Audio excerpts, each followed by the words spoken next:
Welcome back to the channel. Today, I'm going to explain a horror mystery anime called School Live.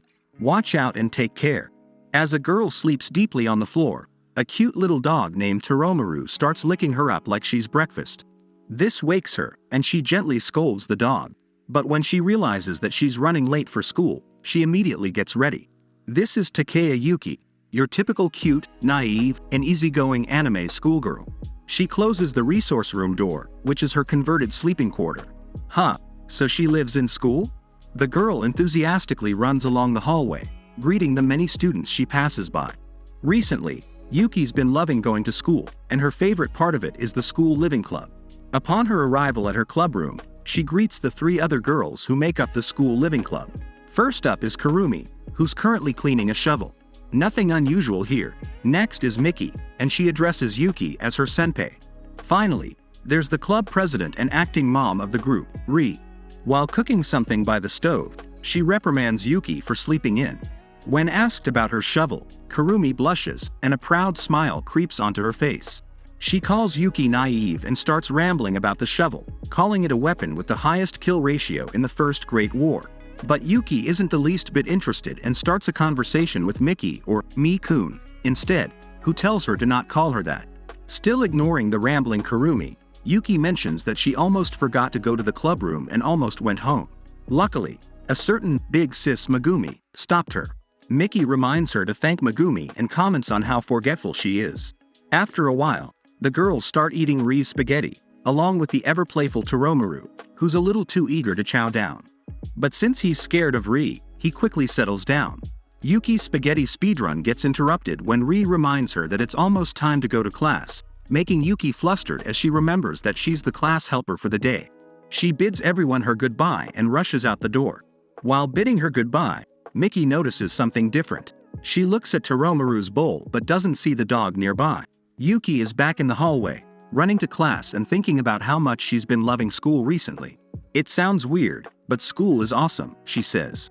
The girl thinks about all the cool rooms in the school, such as the physics room, music room, and the communications room. They have everything, and she feels like they're their own country. She thinks that a place like this won't exist anywhere else, and she just loves it very much. We want to live here day in and day out, she thinks. But someone calling her name snaps her back to her senses and stops her in her tracks. Teacher Megumi Sakura, who the girls call Big Sis Megu, reminds Yuki not to run in the hallway. Yuki apologizes, saying she didn't notice Megumi since she doesn't stand out too much. The teacher is devastated by her offhand remarks, and Yuki takes this as a chance to leave the scene. Yukie arrives at her classroom just on time, and her classmates question why she's always late despite coming to the club every morning. She says she likes the thrill of coming in at the last second. But for real, she sleeps in school, but she's still late for class? That's next level tardiness. A classmate suddenly calls the attention of the class helper since the blackboard hasn't been cleaned yet, and right after that moment, the teacher arrives. Yuki, the class helper for that day, suddenly feels down about missing her task, but she's quick to recover and is more motivated to try harder again at the next second. This girl is like a light switch with how fast her mind goes from one thing to the next. But suddenly, Miki opens the classroom door, loudly calling for Yuki. The interruption annoys the teacher, and now Yuki is worried and anxious. She tells Miki that she's in the middle of class, so Miki looks around and closes the door, apologizing. The concerningly erratic Yuki's now thinking about what Miki was up to, so she asks the teacher if she can go see the nurse. The teacher reluctantly lets her go, but she gets surprised when Yuki vigorously stands up and leaves the room. She then meets up with Miki, who soon tells her that Toromaru has gone missing. The news shocks Yuki, and they waste no time in looking for the dog. After a while of barging into busy classrooms and bantering, they eventually hear Toromaru barking from somewhere nearby. A wild dog chase ensues until they reach a dead end, which is a barricade of desks stacked on each other and tied together by wire. Yuki thinks they finally have him cornered, but Toromaru surprisingly opens the door of the home economics room. The dog wreaks havoc in the room, crashing into cooking equipment and frightening students. Yuki closes the door, too shy to intervene and get Toromaru, but Miki has no such qualms. She opens the door wide, unafraid of the people in the class, but Yuki interrupts her, still worried. Miki sighs and bows, properly introducing herself and her intent of fetching the dog before entering the room. They wreak havoc on the physics, music, and communications rooms, leaving a trail of mess and broken things along the way. Sometime later, at the end of the school day, Toromaru is finally on a leash, tied to a chair in the clubroom. The 4 members are finally done with this madness and sit around a table, eating snacks. They discuss Toromaru's skill of opening doors, noting that they must now keep him on a leash. The dog is too talented for his own good, and he causes a lot of trouble for the girls. The girls continue their discussion, and it turns out Toromaru really wants to go for a walk since he missed his walk yesterday. Pretty sure you can guess who was supposed to take him out for a walk the day before. Of course, it's none other than Yuki, the worryingly forgetful girl. Moments later, Yuki notices she has forgotten her backpack in the classroom and immediately rushes out of the clubroom. Kurumi remarks that Yuki's always in a happy mood, and Ri says it's nice to see. Miki says that thoughtless is the more fitting description for her, though. Unbeknownst to them, Yuki hasn't actually left for the classroom yet, and she's been listening in on their conversation. Yuki comes in again, and she tells them she loves them all. The trio is confused and dumbfounded by her confession, but Yuki continues to let her feelings out. Despite forgetting many things, she says she never forgets about them and the club. Ri says she understands her feelings, and Yuki leaves the clubroom smiling and in good spirits. Miki is worried for her, so she leaves the clubroom and follows her. Yuki arrives at the classroom and goes to her desk to get her bag. Her classmates are still there, and they ask her how she's feeling. She says she's fine and explains that Toromaru ran off, so she had to go get him. The classmates ask about Toromaru, so she tells them about him. But her explanation is convoluted and confusing, and they mistake Toromaru for a boy. Yuki tells them that Toromaru's a dog, but her descriptions confuse the girls. As Yuki gets talkative about her dog, Miki arrives at the door. She watches Yuki with a serious expression, and after taking a deep breath, she calls out to Yuki. The background changes. In front of Yuki are shattered and bloodstained glass windows. Slowly, Yuki turns around and greets Miki. Yuki is revealed to be inside a chaotic and deserted classroom bathed in red. She stands alone. Miki is at a loss for words upon seeing this spectacle. Yuki continues talking to her classmates that exist only in her imagination. As Miki surveys the room, she sees the destruction and mess of upturned desks, chairs, and glass fragments. The two eventually leave the classroom and return to the club. Yuki notices Miki's tense expression, but she's quick to deny her nervousness, and they continue to banter as they walk. The school that Yuki loves so much, the school she wants to stay in forever, is surrounded by hordes of zombies. These zombies were former students and teachers, and they now fill the open school grounds and barricaded hallways, making the school a zombie-infested survival ground. As Yuki and Miki continue their silly conversation, Yuki gets distracted by the wind from an open window. She notices this and closes the window shut.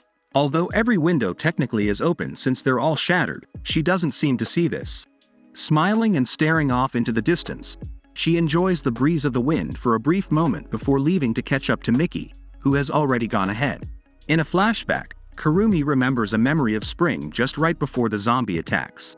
Despite not being passionate about running, Kurumi joined the track and field club since she liked her senpai.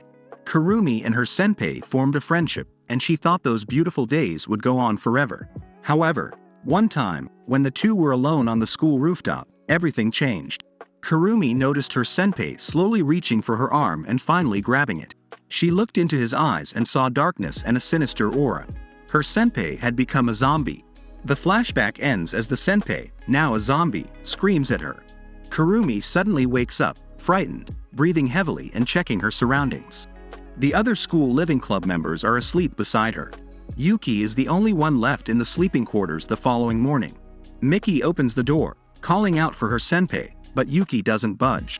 Miki brings out a pot and ladle and starts making noise, using it to wake Yuki up. It's breakfast time now, Miki tells Yuki. The sleepy girl responds, telling her to bring the food to her. Oops, Miki doesn't like that, so bonk. Miki hits her with the ladle. A few minutes later, the two are now walking along the hallway, headed for the clubroom. Yuki is massaging her head while Miki tells her to hurry up since everyone is waiting. Suddenly, Yuki stops in her tracks and notices a delicious smell, which motivates her to rush to the clubroom. She arrives ahead of Miki and discovers freshly cooked curry thanks to Ri. The girls exchange their good mornings, and Yuki comments that they're starting the day on a good note with some delicious curry. Ri explains that they've only been eating emergency rations, so perhaps this is a good change of pace for them. Yuki is eager to eat the curry, but she's a bit worried about gaining weight after eating the food. Miki and Kurumi reassure her that it's no problem to eat a lot since they're still young, which brightens Yuki's mood. However, Megumi, sitting at the head of the table, is hurt by these remarks, probably since she's insecure about her age. "It's okay, sensei." They begin eating their food, and oh, of course, the good doggo Toromaru is there as well.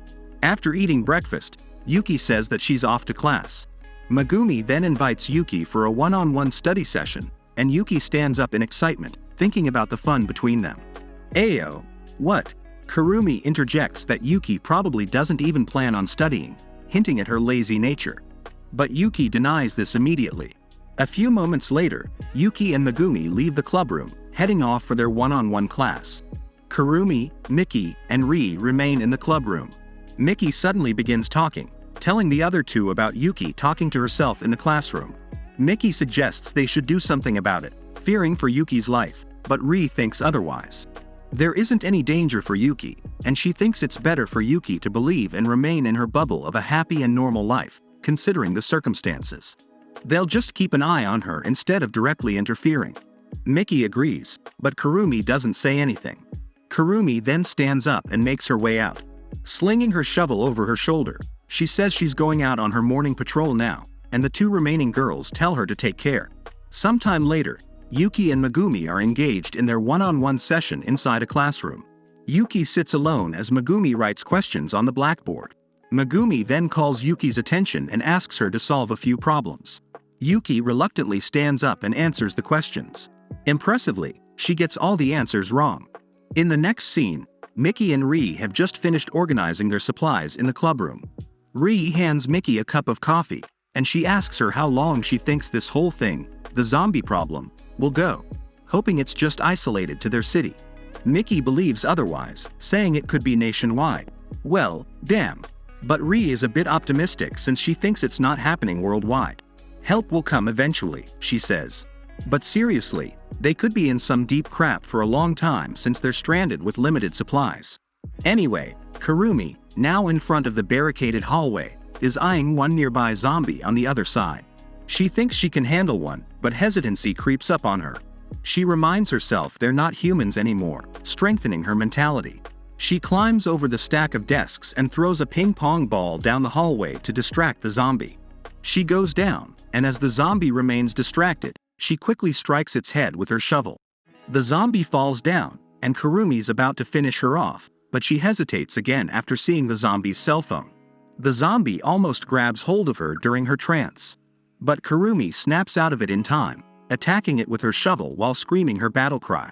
The school living club members and Megumi are definitely stuck in a do-or-die situation, wherein every move they make must be essential. They never know when a zombie could suddenly slip through their barricades and kill them. On top of that, they have a limited food supply and no communication with the outside world. It's a tricky situation, and Yuki living in her own bubble doesn't improve their chances of surviving the zombie attacks.